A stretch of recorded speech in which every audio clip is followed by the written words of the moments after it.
In the Sun, Chapter 3. The Spirit of the Healer. How is he? Kazwan asked Nofret, stepping out of the shadows. The physician is casting spells. Nofret looked dazed. Kazwan nodded. I sent the others away. Senmut turned away from them and paced the courtyard in long, angry strides. He felt helpless against the cobra's poison.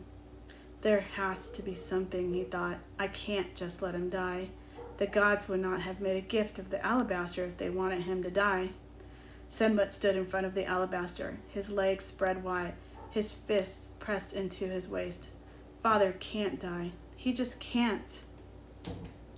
A new thought pierced Senmut. It prickled him with shame. I wanted this stone belonging to Father. I wanted it. I wished for it. I betrayed Father with my own selfishness. Senmut pressed his cheek against the cold, hard rock. I didn't want it like this. Not this way. The gods must know. Not like this. At first, Senmut thought it was his own breath he heard. He held it and listened, and then he heard the whispers from within the stone. Had it spoken? Yes. The spirit trapped inside the stone. The spirit Sekhmet. The spirit of the healer. Could he release her?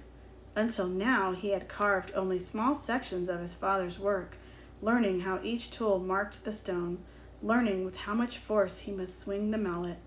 Sometimes his father would give him a flawed stone for practice, but always Senmut's impatience, his chisel driven too deep, ruined the stone. This was not practice. His father's life was in the balance. Delight Sekhmet with her image, and she might choose to use her powers to cure Father. Anger Sekhmet? And Senmut did not want to think what might happen then. He flattened his palms against his ears, but still the whispers came. Kazwan pulled Senmut's hands from his ears. You must listen to the spirit voices. Can you hear them too? Senmut asked. Kazwan smiled. I can see that you hear them, as your father heard. How do I know what to do? You must listen to your inner voice. But what if I do the wrong thing? Senmut remembered a time Yuf had stayed mad at him for days. Senmut had been in a hurry, like always, but it was a day fit for the gods, and his friends were going fishing. Senmut was to deliver a small statue his father had carved. He was to meet his friends at the river. He was in a hurry. He ran. When he fell in the marketplace, the statue slipped from his hands and shattered. A month of his father's hard work gone because of his impatience. His father had punished him, made him sit and watch the lotus blossom, open and close, to teach him patience, Yuf had said. Senmut whispered to Kazwan, I am afraid I will make a mistake. Your inner voice will guide you. Senmut thought of what his inner voice had told him the day he had broken the statue. He had convinced himself such a fine day should not be wasted on an errand.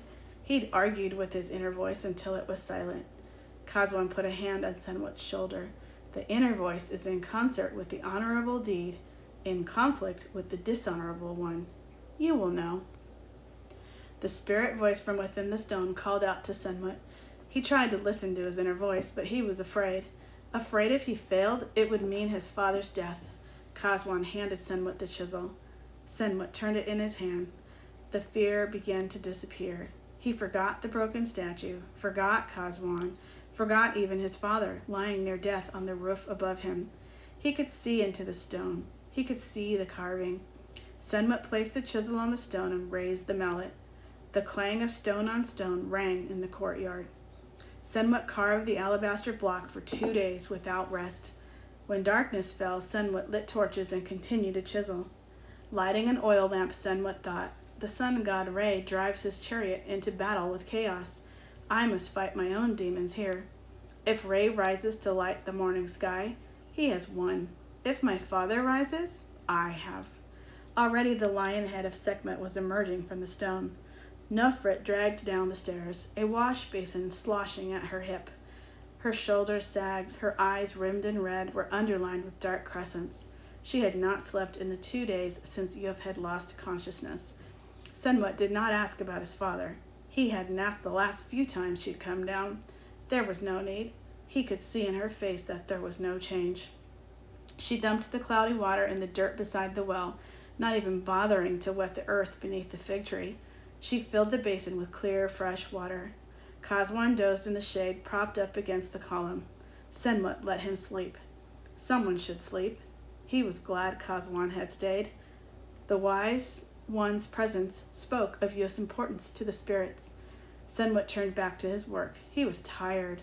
The strength he had started with was seeping away, and in its place were aches in his shoulders from raising the heavy tools. His father had always been there for guidance, direction.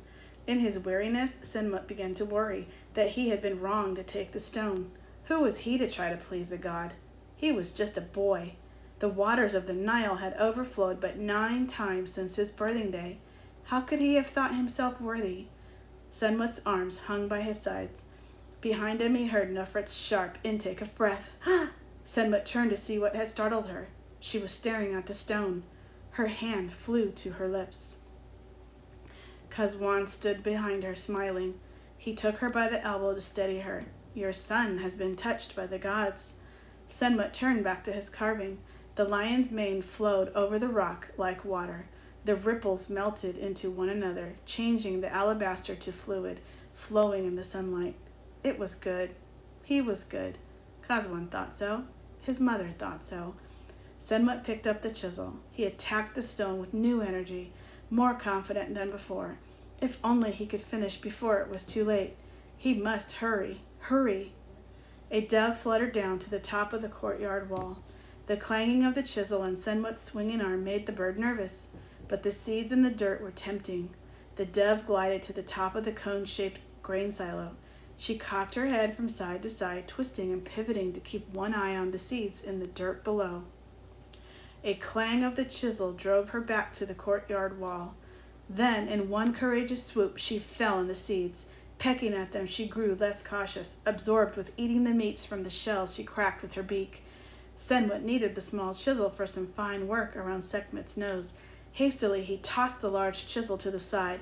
It struck the dove. She lay beneath the discarded chisel, her neck broken.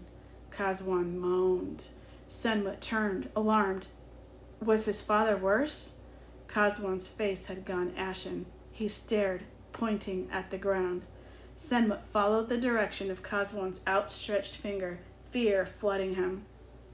He saw the lifeless dove and for a moment stood uncomprehending. What was his chisel doing there, he wondered. And then he knew. All feeling left his body as if he had opened a vein into the sand. He wondered if he would fall, if his legs would hold him. Kazwan whispered, "You know the penalty for killing a dove." Senmut knew. It was death.